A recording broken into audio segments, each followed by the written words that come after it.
Hello, fam. Thank you for tuning in to another dose of Duality, the podcast that dives into deep conversation, cultivating a sense of community around the state of coexistence.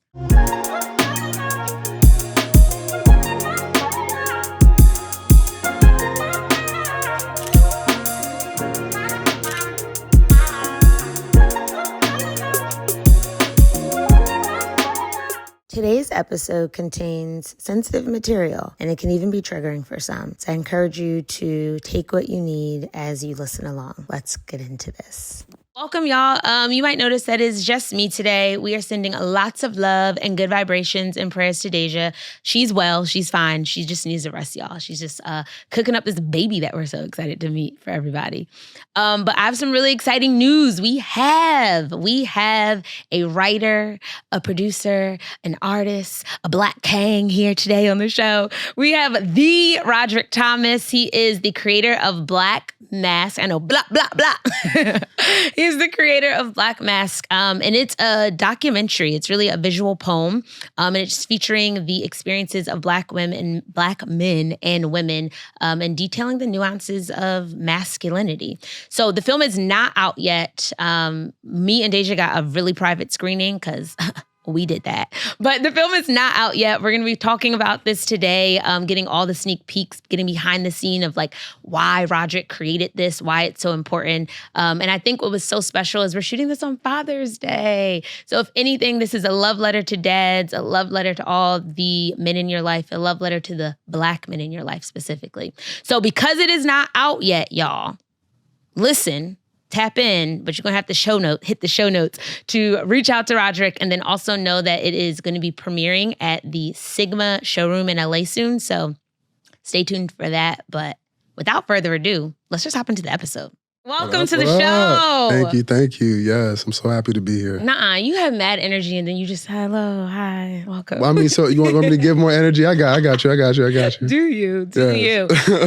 But so tell the people who you are.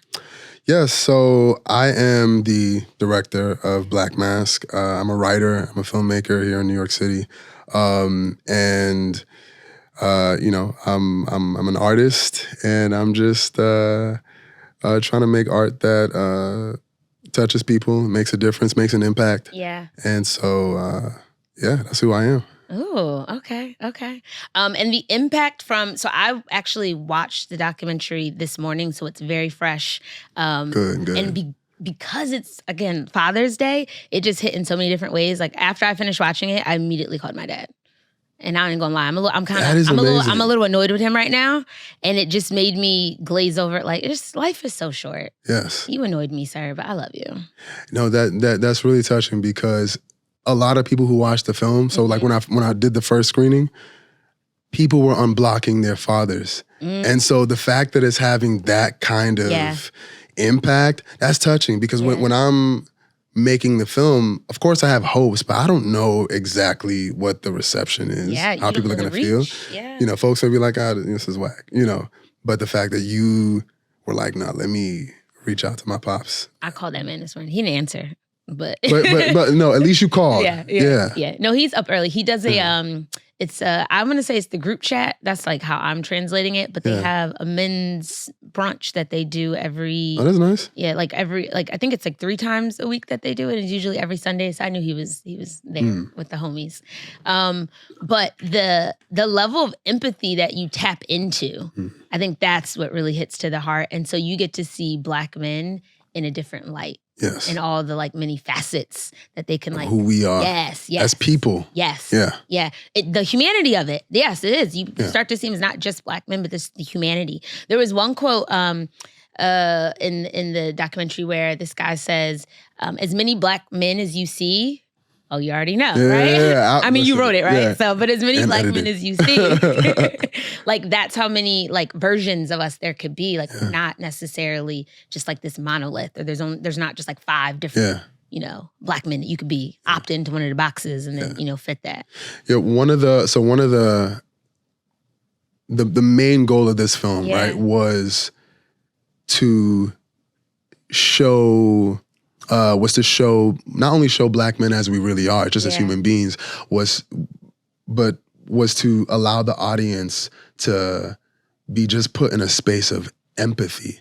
So even if you didn't agree, you didn't like something that you heard, you didn't whatever, that at the very least you felt the other person. Because there's some people in this film that while I was filming, I'm like, I don't agree with what you're saying. You know, the guy in the barbershop, I'm not really feeling what you're saying, but this is how you really are. And I have men who are in my family that are more like you. My father is more like you, and that's life. And so empathy is the doorway to understanding each other. And so in the film, there's so many things you could draw on, right? But did you feel what I was saying? That's the most important thing. Yeah. That we don't need to be in agreement, but can you understand? We're not going to be. Yeah. So we like to do a little game here. All right, let's play. We're going to do a little game here before we get into all the juicy, all the goodness that we got. Because that was just like the tip of it. I couldn't even help it. I wanted to dive in. Yeah. All right. Okay. So this is called, what do we call this? It's just going to be called icebreakers. We do rapid fire, right? So this is how we're going to play it. I'm going to read you a word. Okay. And then I just need you to be as authentic as possible. Okay. Let it come straight from the gut. Whatever the first thing that comes to mind is, you let it out. Okay. Let's see. Good? Let's see. Okay. So first word is soft. Pink. Okay. Braids. Nice. Okay. Basketball. Tall. Church. Hats. That made me so laugh. The woman with the church hat. Absolutely. Women. Beauty. Thank you. Thick. Women. Word. Dance. Body. Okay. Tears. Cry. Yeah. Hugs. Mommy. You said mommy too. Yeah. My brother says mommy. It's mom or mommy, but I love. And I just called her before too. Hey, mom. Mommy. Shy. Ooh, me. Yeah. Yeah. Sometimes I'm shy. Okay. Yeah. That's interesting. Yeah. You live life so out loud. Yeah. Okay. Queer. Queer. What comes to mind? Community. Okay. Yes. Yeah. Leader. Me. I'm the director, y'all. the shy, humble leader. Kang. I can do both. You can, but that's Get the you duality, somebody who can do both. This is a Dose of Duality podcast, right? Come on. It's the duality for me. How did you feel with that? Did any one word stick out to you more? Did anything make you feel a little nervous? Oh. Did something bring a smile to your face? I think when you said, what made me say mommy?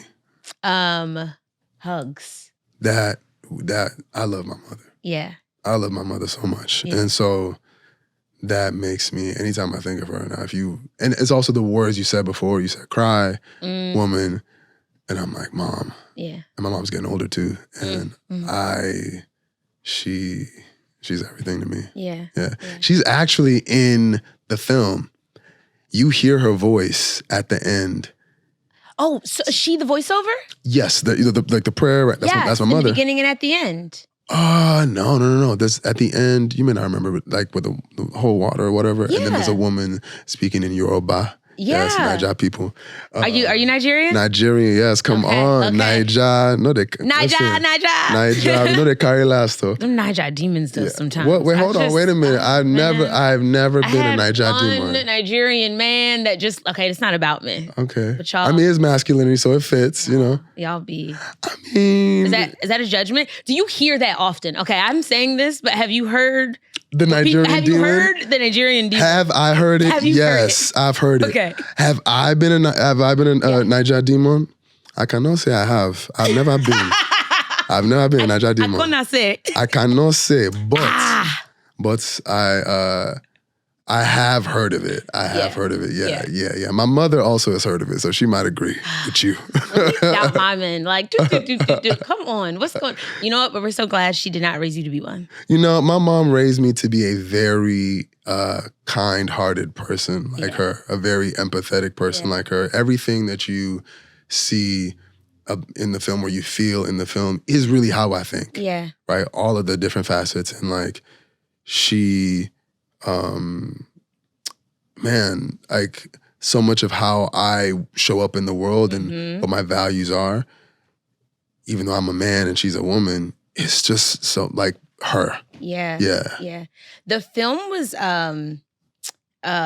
almost visceral, like watching. So as you're like describing like just who you are at your core and the things that you like hold a value, it just adds more color to like why you created it and, like, and the intention. Even just the scoring of it. Like sometimes the instrumental will hit and you just like stop trying to make me cry. Listen, now. Wanda, you gonna like that. So Wanda is a composer, a fantastic artist. I've known him for maybe about a little over a decade now. And you know, we met during like my songwriting days in Atlanta. Okay. Shout out to Deja. Wait. So there's a funny story that you were telling me offline about this. Deja, because you're not here, we're about to tell a story about you. Yeah. Insert story now. So I got my start as a writer in Atlanta as a songwriter. And I used to write in, I believe it's called Union City, CSP Studios. And I was supposed to write a song. So I was 19 at the time, and these 3 girls walk in, and one of them was Deja. And so, Deja Riley, yes. And they had a group called Radar at the time. And these are her sisters, correct? Yeah, so it was, you know, these 3 girls, and Deja was just bubbly and, you know, happy. She was the most talkative one, ready to say hello to everybody, and so sweet. Yeah. And so kind. And I sat there and I wrote a song for her. I think it was called Area. And it was like a very like hip hop. We need some give us techno. A few bars. It was like, what was Deja saying? Ain't even in my area, ain't even in my zone. Yeah. It was something like that. And Deja got in the booth and, you know, she did her thing. She rapped it out. And but that was our experience. And then, you know, her pops calls in the session and I was like, yo, it's Teddy Rice, it's crazy. And he liked the song. And I was like, it's amazing. So you know, when I heard about the podcast and I saw Deja's name, I'm like, this is not the same Deja Full Riley. circle moments. So, you know, it's too bad she can't be here, but I know she's preggers. Yes, I know she's pregnant. Yes, she needed a little break today. Yeah, so congratulations, Deja. We love that. That is us. We'll FaceTime her afterwards, so we can be like, and we talked about you, and we said your business on the show. On camera. But no, you know, keeping it on music, I met Wanda maybe like 3 years after that. And we've just kept, he's a brother to me, his family. Speaking of mom, he goes to my mom's house and brings her food and everything. So this is real family. We built such a strong bond. And he scored this entire thing. Amazing job. He scored the entire thing. And mind you, he scored it in maybe like a weekend. And just off of his emotion, what he felt like he was feeling. So I really let him take the lead and I was like, bro, look, this is you.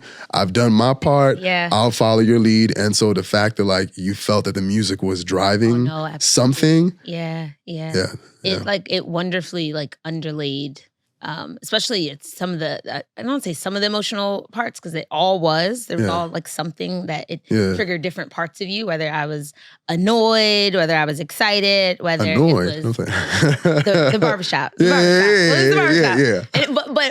I love that there was space for that for everybody. Yeah. Like, and again, like how the man said it earlier, there's when you think about the ways Black men can be, as many as you see is that's as many different ways as we can be. And so there was room for him in that.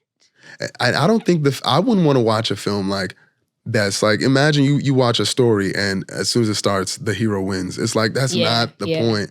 Like, and that's not real life. That's not how we experience life. So when you are with your family, when you are, those Thanksgivings can be, those weddings, those funerals can be a lot. So that's how life happens. When I did the first screening in the Q&A, you know, somebody asked me, how are you feeling during the barbershop? I was very intentional. You know, so the barbershop conversation was not planned. I went in with the crew. That was in Brooklyn too. That was in Brooklyn. Stages, shout out to Stages Barbershop in Brooklyn. Thank you for letting me film. What part? Was it in Bed-Stuy? It was in Bed-Stuy, yeah. So I go in, we were just supposed to shoot B-roll. Just, you know, get the whole feeling and be out. And then, you know, Buddy was like, I want to talk. And he talked. He talked. That's just a little bit of what he said. And that's how we got that conversation. That was not planned. Yeah. So you said that's not necessarily your thoughts as well. Like when you heard Buddy speaking, you're like, oh, I know that there's like men like you out there that like believe that and kind of like think this way. And again, there's space for all that. But what part of it, I don't know, for you felt like I'm not in alignment with all that? I think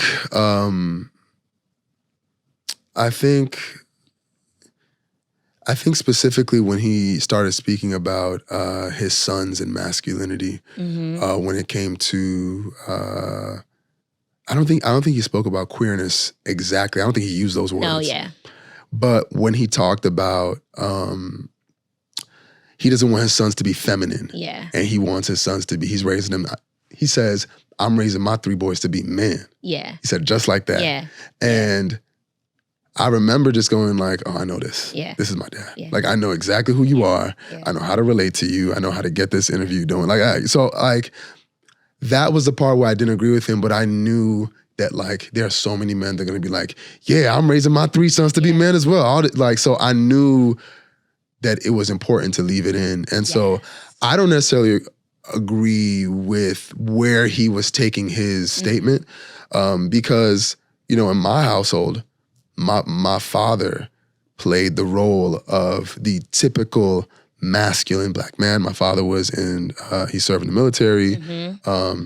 So all of the things that would visually make a man a man. The ideal. Pants up. My father was born in 1945, so very pants up to here. Reese's jeans. Yeah. You know what I'm saying? Like shining shoes, all that stuff. And so but he was not a good dad. My father was he was very abusive. And so there's only so much that performance holds up. Yeah. And I think as a child, I always questioned, well, then what does this actually mean? Because I'm being told I have to be like this, and this is how you get respect. But my mother is the one who's running the show, really. And I feel like a lot of Black women experience that, where like they have to, play a role in order to keep the aesthetic of what a Black family is, what a man and a woman is in this household, what femininity and masculinity looks like as a unit.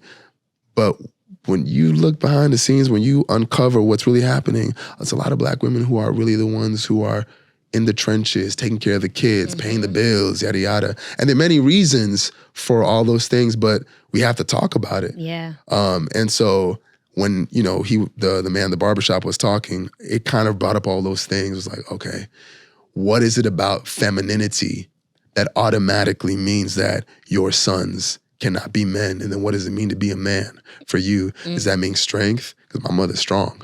Does that mean powerful? Because my mother's powerful. This is how I see things.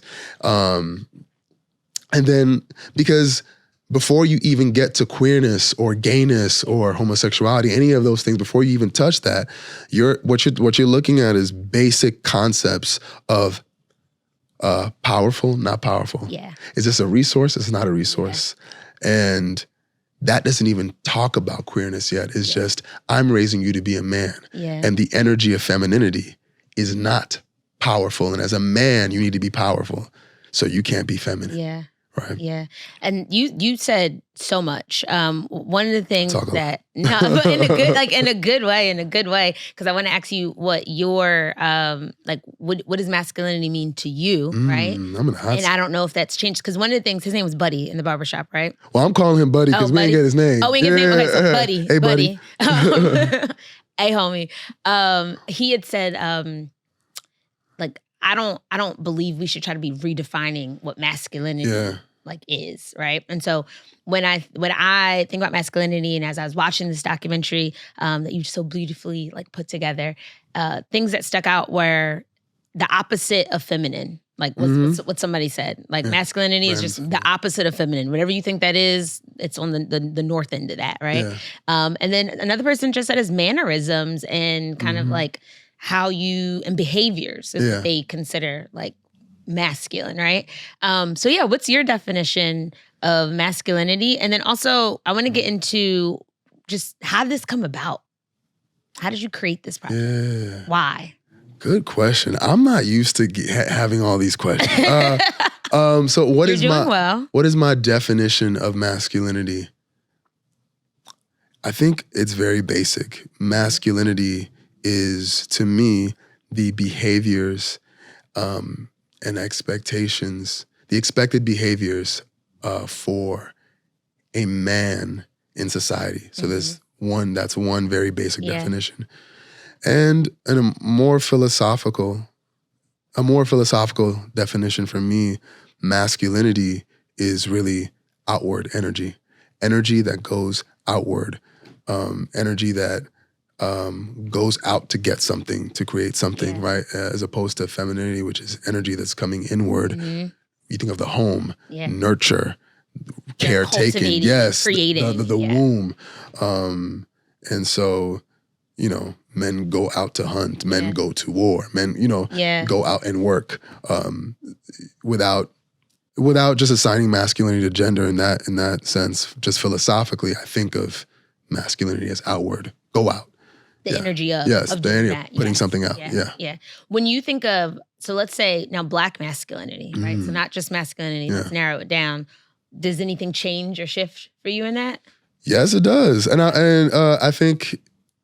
what are the complexities of Black? How much time do we have? Let's go. Just throw a few things. 8 hours later. 8 hours later.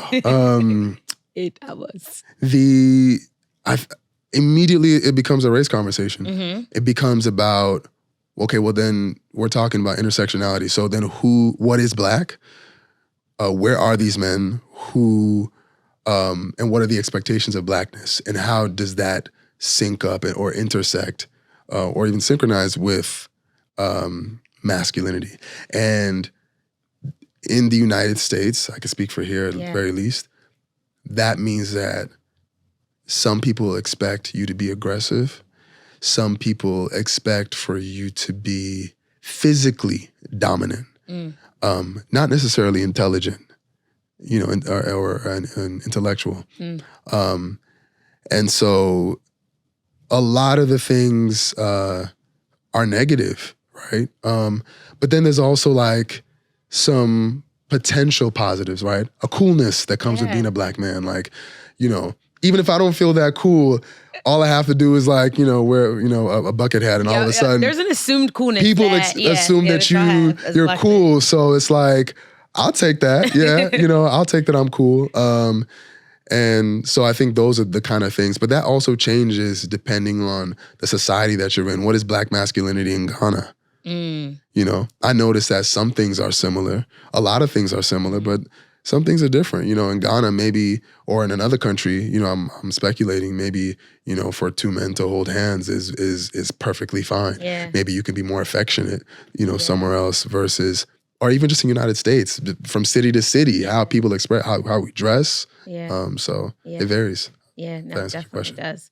And I like what you said, when you think about how it just varies so much in the United States and this like assumed coolness that you have, but then there's also, with that, there's pressure, I can imagine. Because it's like, what if I just want to like nerd out and do things that you don't typically think are cool, but like that's, and I imagine as a creative, it's like your interests are so varied, right, in that way. And we were talking a little bit earlier too about those attributes that people assign to Blackness, right? And so how you show up and then you automatically assume that there's more intensity or that you're more, you do command the room, but it doesn't have to be from a stance of being a commander or from a place of being, what's the word I'm looking for? Intimidating is the word. How do you feel about that? Like, do you feel like as you've been kind of like doing this documentary and like having these different stories, does that come up a lot of like people feeling like they are perceived a certain way as intimidating, or do they feel like they're perceived a certain way as like they have to fall into the cool guy category? And one of the men, I don't remember his name, but he was saying that he didn't like his dad, and so he was like, I want to be the exact opposite of him. So anything I see my dad doing, I'm going this way. And so what happened for him was he actually started looking at just men who weren't Black and start picking up those traits, because he was like, okay, this is what a man should look like and be. But I'm wondering, how do you feel about that in your own self? And then have you seen that in others as you went about this? One, before I answer that, like, I think it's really interesting how you connected the fact that he started looking at other men, because I didn't even make that connection. I just knew that happened, like that. Those are the men that he looked up to. But the fact that he didn't want to be like his father, all of a sudden, the men he started looking up to were Jewish or they were Chinese or, which I think a lot of us do. Yeah. Right? When you are trying to distance yourself from something, whether it's like some trauma or there's you go something the to heal opposite. from, it's like I'm doing the complete opposite Yeah. thing. But it's sad and to a degree when it's the opposite of who you are too. And that's your own dad. That's your flesh and blood. Yeah. Do I feel pressure around coolness? Yeah. I think so. I think so. I mean, like even right now, how I rest my body. Yeah. I'm in a relaxed state to keep myself relaxed. Okay. I think some of that is just some of it is not me. Some of it is how the eyes of society are looking at me. And how do you manage the energy coming at you? So of course, I feel that, and like I told you before we started, that you know, I've always been like the bigger kid in school, or you know, the taller kid, and that comes with an expectation that you are, especially as a black boys, and not just with me. In high school, this was my friends, you know, who play basketball, they're on varsity. There's an expectation that black men show up and perform physically. You always got to be funny. You always got to be cool. You always got to be, you know, something. So I definitely feel the pressure, but you know, I think even for a lot of the men in the film, I think for all of them, I think you can, interviewing them, I could say that they all felt the same way. They express themselves differently, but they all go through the same thing of, I gotta be cool, I gotta be the cool guy, I gotta be this archetype of a black man. I try to enjoy the good about it, and I try to just relax, because you can't control what everybody else thinks, but you can respond, you know, in a way that is healthy for you. So think what you want to think. Yeah. Do you think for you and your mental health, right? Yes. And just being a black man in the U.S., in this world, and juggling the different like identities, because there was a lot of like different intersections that you dove into, like the trans man that was in the documentary as well. So I guess when you think about the mental health component and kind of juggling the intersections, what came up for you as you were creating this? Everything. Everything. There was, so like you mentioned, you know, there's a trans man in the film, there are gay men in the film, there are straight men in the film. I think what came up for me was, well, one, being a part of all those communities, but also I think the most powerful thing was how much like family everybody felt.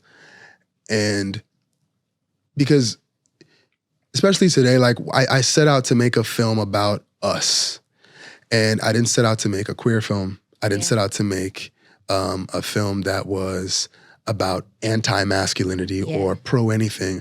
What I wanted to do was show us as we are, the end. And when you go to your cookouts, when you go to your family reunions, everybody's there. Whether your auntie is a lesbian, whether your brother's in the military or whatever, your father works here, your mother works here, we're all here. And so if you want to tell a story, you have to tell it authentically. And so the thing that came up most for me was, man, these people feel like my family. This feels like, oh, this was like my sister.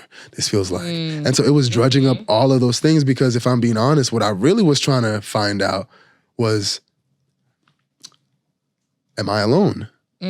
Like, is my family dynamic, the ways I grew up, the way I see the world, is it just me that's feeling these things? Like, what are other people really experiencing? And so tapping into their family stories and me going, okay, so it's not just me. So you also got you talk like a white boy, or you also got this, and then when you start bridging those connections, I think what's powerful is that then it doesn't really matter if you, you feel like I'm a hotep, or you feel like, oh, this one is queer, or you feel like, well, you sir and you ma'am are all experiencing the same things. And so going back to empathy, I want you guys to look at each other. Yeah. So for an hour, you have to sit down and look at each other. Yeah. Yeah. I love that. I love how for you, like you're saying, it just kind of like painted this picture of like larger, like it was a larger version of the community that you kind of like grew up in and see like within your families. And I think when it comes to people of color, black folks especially, like you label, like we all have that in our families, right? Or like our extended families. And sometimes we get out here and we start to narrow our view on things, or it's just the exception. Like, oh, that's just my, we're running away from our family. So we think that we're going to find something different out in the world. No, baby.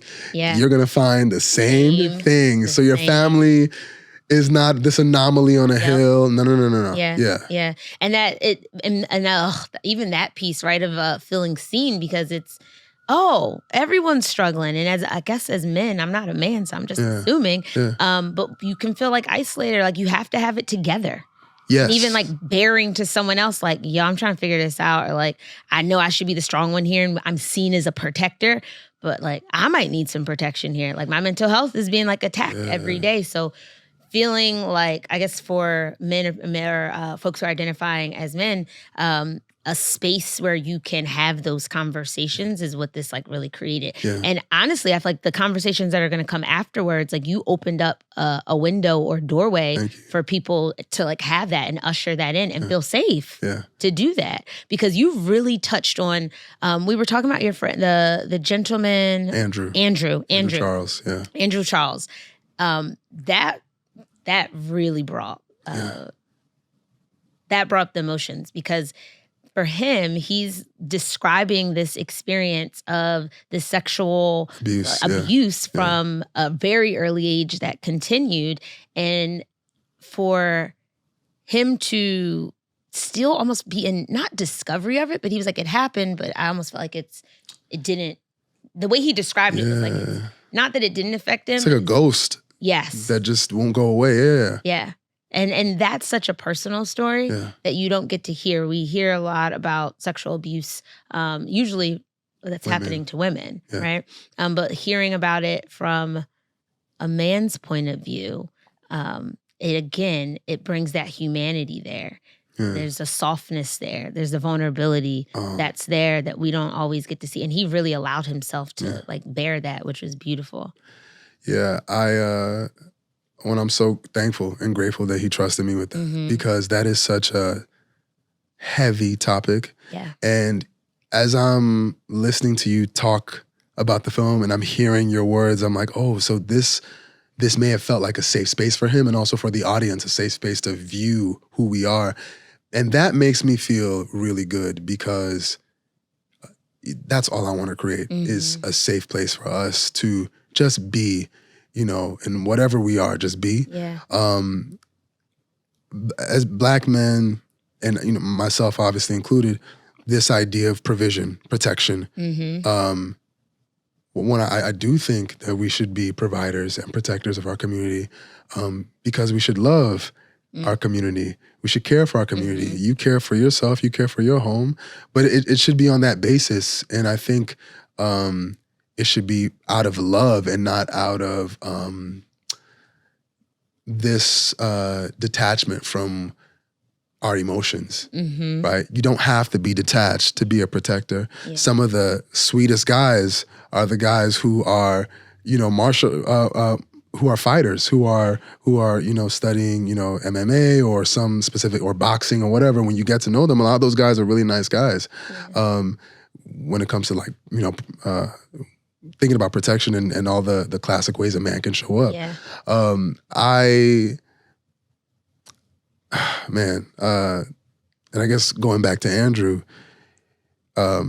sexual abuse is something that a lot of people don't discuss. A lot of folks don't feel comfortable talking about. A lot of Black men don't want to talk about, because there is a ridicule that comes,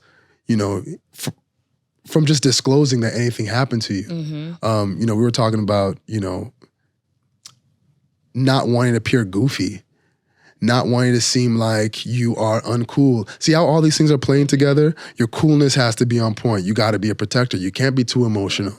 And you got to be, solid all the time. Happy, but not too happy. I mean, barely. Yeah. I mean, you just got to be just a soldier all the time. And that removes you from your humanity. We are human beings.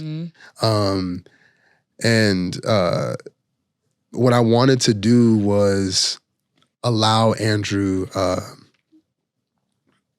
just a space to speak his truth, because that was the first time he had ever shared that publicly on camera. I'm even struggling to talk about it now, just because, out of respect for him, but also the folks who were involved were powerful people, right? These are people who were very powerful, very influential, who have celebrity of their own. And for him to have dealt with that for so many years and suffer in silence, I want Black men to know that they can show up as their full selves, and that there is no right or wrong way to be a loving, caring Black man per se. You can really just be yourself. There's almost this like adultification in Black people in general, like because it happens to Black girls, women as right? well. But specifically with Black men, right? And there was a part in the documentary too where when we talk about they'll be like, a Black male did X, Y, and Z. Black male left gunned the down. door, Black man, down. Black man gunned down. And it's like, he was 15. Yeah. It's not Black, it's a child still, right? But this adultification, again, goes back to us like pulling that humanity away. Yeah. So we just see Black men as like soldier, like strong. Soldier, strong, or something to be feared. Like that strength is something that's, whoa, they might not have it like under control.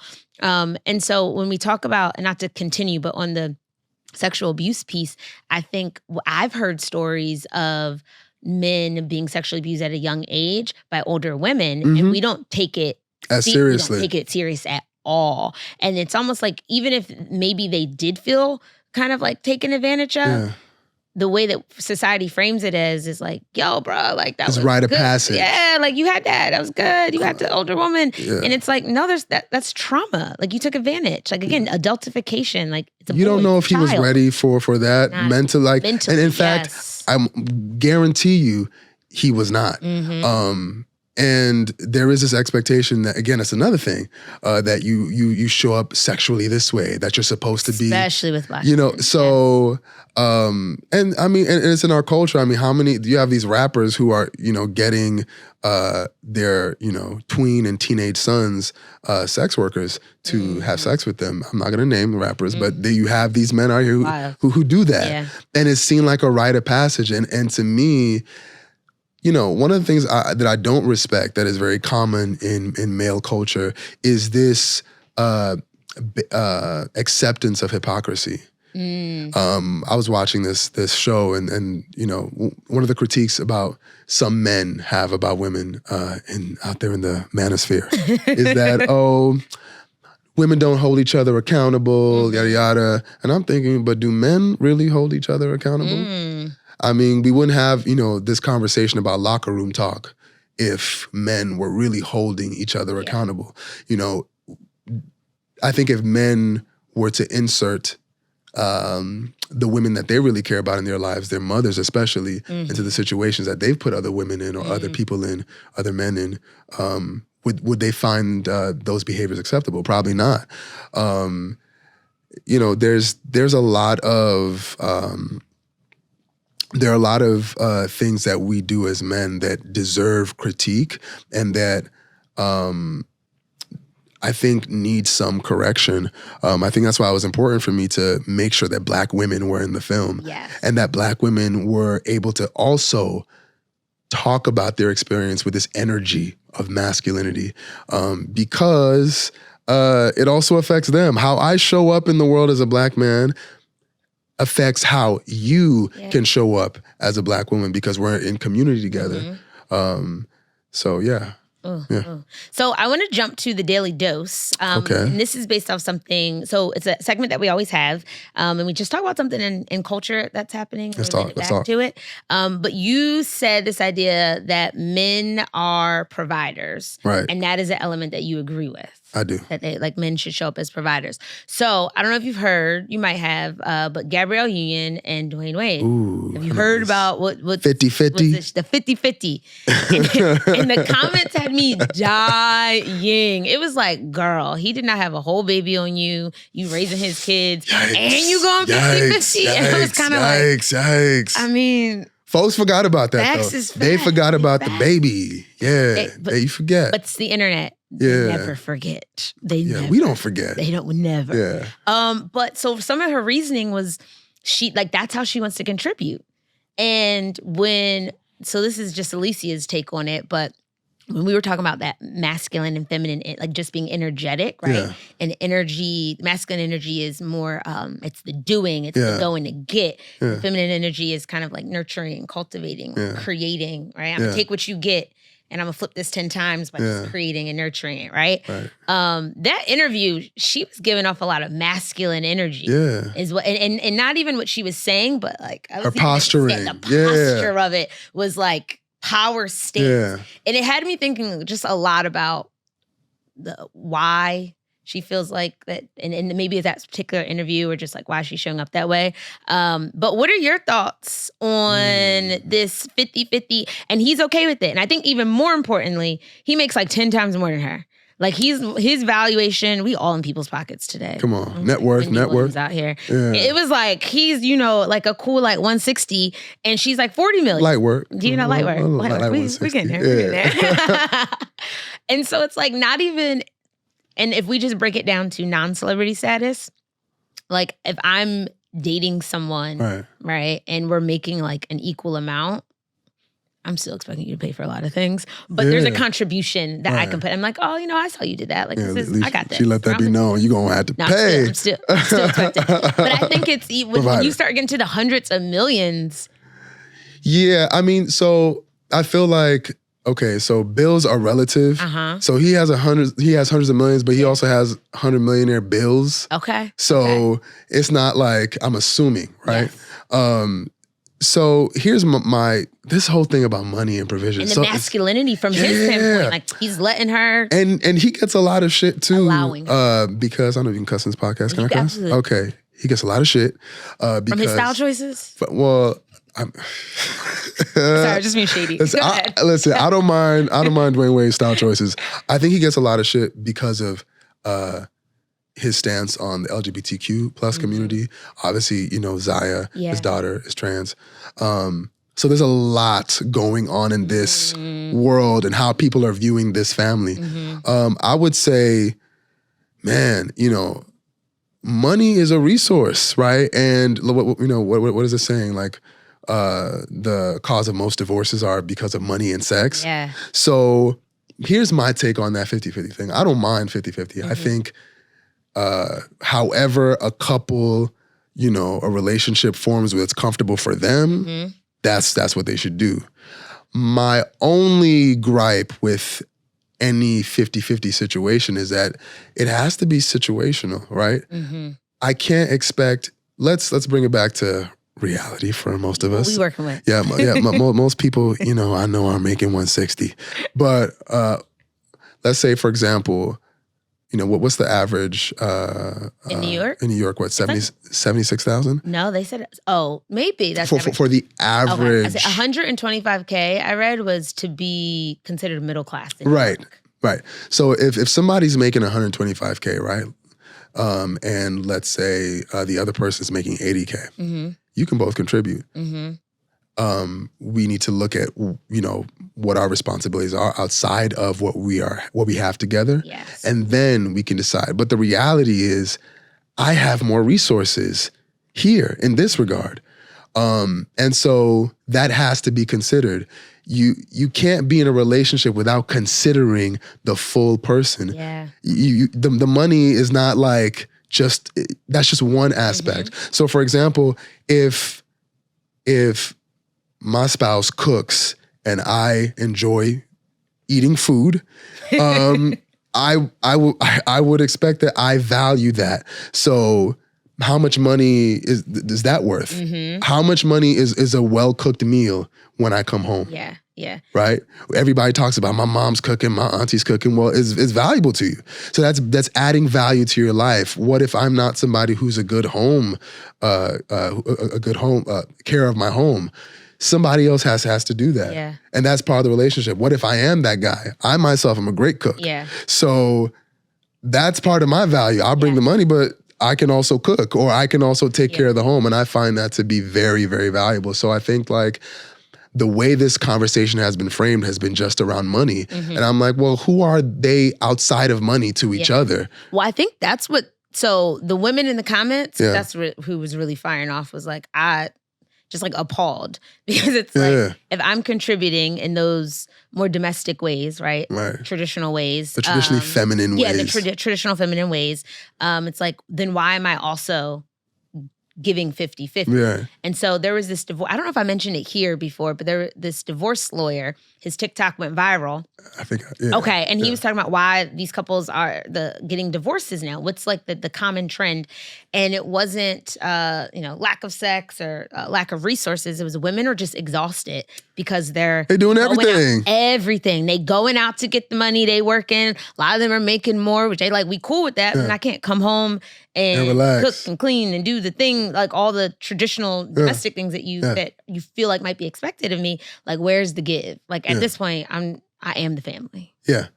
And I think sadly, that is the position a lot of Black women have taken. Yeah.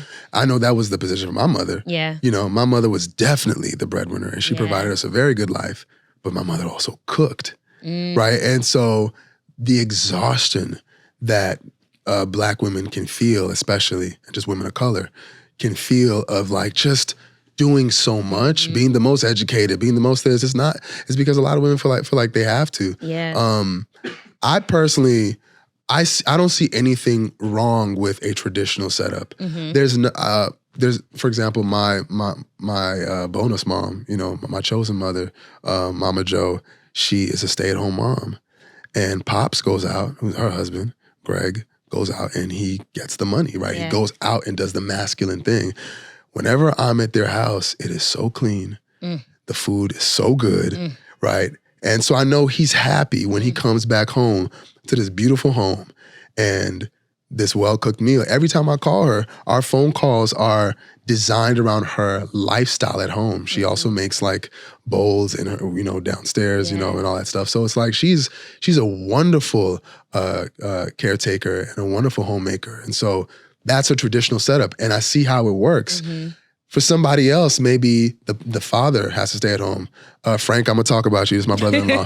So my brother-in-law, Frank, who's married to my sister, Ada, I've seen their partnership in terms of like who's bringing home the bacon or who's staying at home change throughout the course of their marriage. And so at one point, my sister was at home more, right? And he was outside getting the money. At one point, it was both of them, right? And then now he works his side business and stays at home with my nieces, and my sister is getting the bacon. That's how life works. That is what 50-50, you know what I'm saying? Riding like the ebbs and flows of life. Not like I do this and you do that, and it's to the detriment sometimes of the relationship, but like being in flow. Yeah. That was beautiful. So I have one more thing I want to do with you. Yes. One more thing. So we have this lovely. I told all my business, my family, my brother-in-law. I love. Yeah. It's okay. I be shouting out my peoples too. We're like, no, it was with love, y'all. Is this Tara? What is this? No. So it's not. It's not. She's like, I don't do that. I was like, my grandma would roll over her grave. So affirmation cards, right? Okay. So I'm gonna shuffle the deck. I have to like recite it because everyone's not watching on YouTube. They might be listening. And they're like, what y'all got going on here? These long pauses. So I'm shuffling the deck, everyone. I'm going to roll the deck of cards out. You're just going to take a like deep ASMR, breath just to ground your energy. Ground your energy. Ground your energy. And then you're going to pick one, and then I'm just going to read it. Cool? I'm spreading the cards now. Okay. I'm going to pick a card now. Yeah, pick a card now, and then I'll pick, and then we'll read together. Okay. I picked the card. Thank you for letting listeners know. Come on, that's a director in me. Ooh, okay. What do you got? This is crazy, of course. Should I say it out loud? Yes, Okay. yes, read. I am ambitious. Okay. Let's hear it. I put my goals and ideas into action. I take a leap of faith and I believe in myself.